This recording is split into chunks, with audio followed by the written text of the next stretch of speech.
Une affaire qui secoue la géopolitique mondiale depuis quelques jours et met au devant de la scène la dictature dissimulée et le caractère belliqueux de la France avec la complicité des États-Unis au regard de plusieurs géopolitologues montés au créneau.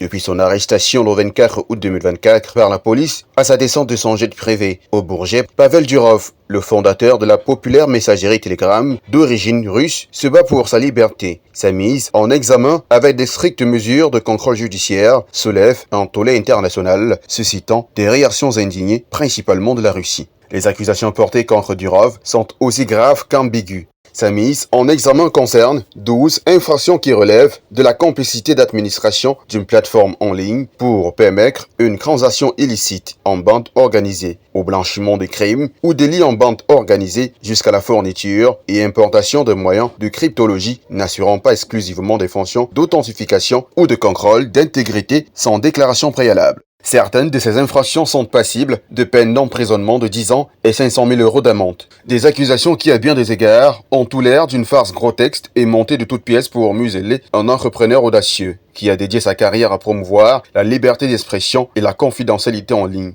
C'est donc un moyen de faire pression sur Vladimir Poutine dans le cadre des opérations en Ukraine, selon plusieurs analystes. La France, qui faussement se gargarise d'être le berceau des droits de l'homme, souvent adulée par certains, présente à la face du monde son visage hideux. Les conditions drastiques imposées à Durov sont dignes d'un régime autoritaire rappelant les heures les plus sombres de la censure et de la répression. Dans la décision du procureur, le 28 août 2024, il lui est exigé un cautionnement de 5 millions d'euros, l'obligation humiliante de pointer au commissariat 2 fois par semaine et l'interdiction de quitter le territoire français, avec à la clé le retrait de tous ses passeports.